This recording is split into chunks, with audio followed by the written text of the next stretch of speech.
When I think of that old saying, it's not the destination, it's the journey, it reminds me of my time coaching the women's volleyball team here at UC Irvine. Back in 1986, we had just transitioned from a walk-on supported program to a scholarship program. So I was able to bring in a number of top recruits from the local high schools to play for UC Irvine. We started that season fielding a team of 6 freshmen and 3 sophomores, which on paper, when you look at it, is probably not the recipe for success. And as it turned out, it wasn't a very successful season when it comes to wins and losses. We ended up with the worst record in UCI volleyball history to that time. We were 6-24. I will say that record has been broken since, so we weren't quite the worst back then. But that was a key year for us because we focused on the little successes along the way. Taking a game from an opponent, or scoring in double figures. In fact, probably the funniest goal we had was against University of Hawaii.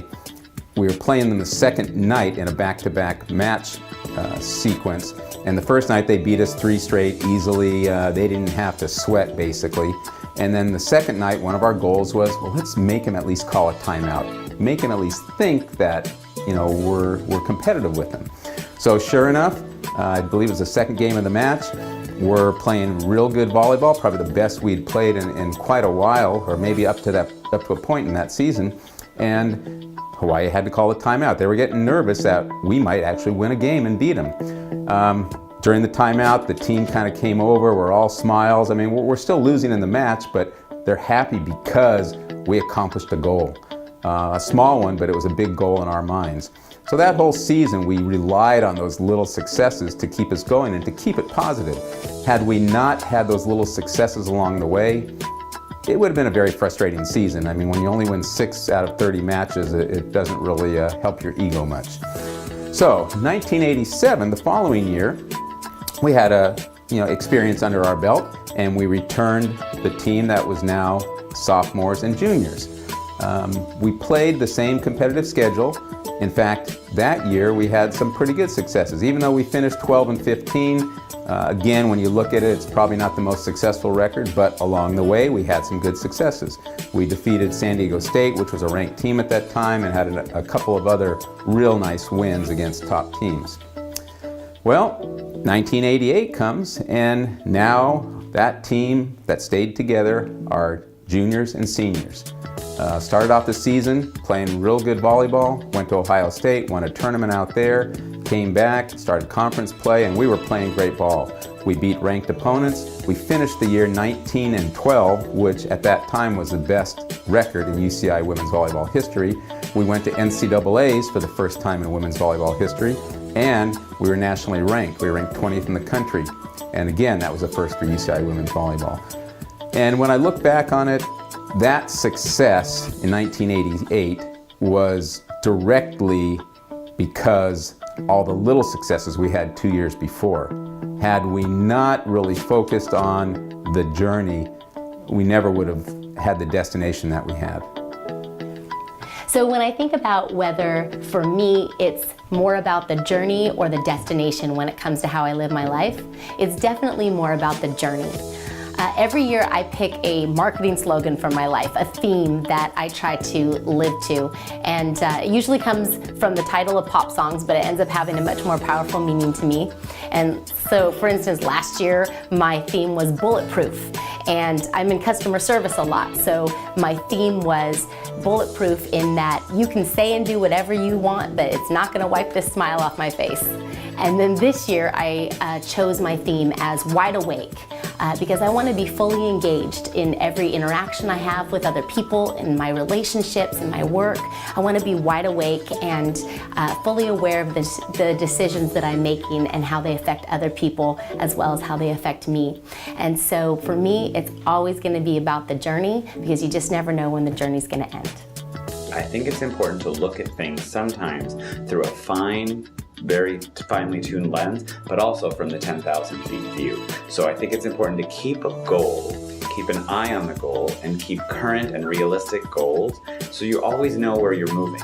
But then when you make steps, practical steps, so that you know what to follow, so you're going to achieve those goals, you have to make sure that you're going to enjoy each of those steps. So if I know that I want to achieve a certification and I'm going to have to study so many chapters of so many books to achieve that certification, I have to build into that study time of each chapter fun ways to do it. Study with friends, join online communities, find peers all over the world who might be studying for the same certification, etc., and build in fun to the gradual process while keeping an eye on the goal. So I think it's important to have a big picture and sometimes a small picture. So I believe that focusing on the journey rather than the destination actually allows us to be here and now and very present. And I think one of the most important things in being now is just accepting what you have and just striving to make it better with what you have right now. So, every day is a new little adventure, and every day is a new opportunity to start fresh, to let go of where you come from and begin a new future. When I was thinking about what I was going to say today about the comparative values of focusing on the journey or the destination, I chatted with one of my student employees, John Shubin, on the topic.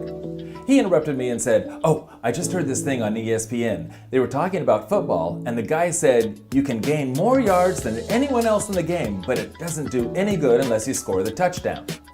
So John insisted that the destination is absolutely the only thing that is important. I countered with 2 points. Well, statistically, the person who over time gains the most yards should also be the one who scores more. And football is a team sport, and it's each individual's job to get the ball as far down the field as he can so that he or a teammate can take the ball over the goal line. So if every player does whatever he can to get the ball down the field for the team on each play, 10 yards at a time, which is focusing on the journey, then the goal or the destination should be reached. John conceded that the sportscaster was talking specifically about fantasy football, in which individual player statistics, particularly scoring goals, was valorized, which is different than the actual physical game, which is a team sport. Well, most of life is a team activity. We move forward as friends, family, community, a nation, and the world. If our teammates suffer, it impacts our ability to achieve and enjoy the destination. We each do our part so that the entire team can enjoy a better life. And football is perhaps a good metaphor because it has a quantifiable goals, but it's not real life. Life doesn't end after 4 15-minute quarters. In life, we have to carry that ball down the field for years, or make the path easier for someone else to carry that ball for years. If we don't spend some time enjoying and celebrating the journey before we get to the goal, we'll spend a lot of time slogging down that field, waiting for the satisfaction of winning. The destination is absolutely important because it provides the direction, but it's the journey where the action takes place. This is why religious orders spend so much time defining daily behavior. The Buddhists have the Eightfold Path, and the Jews for millennia have engaged with Midrash, which encourages scriptural exegesis in part to help the faithful on their daily journeys.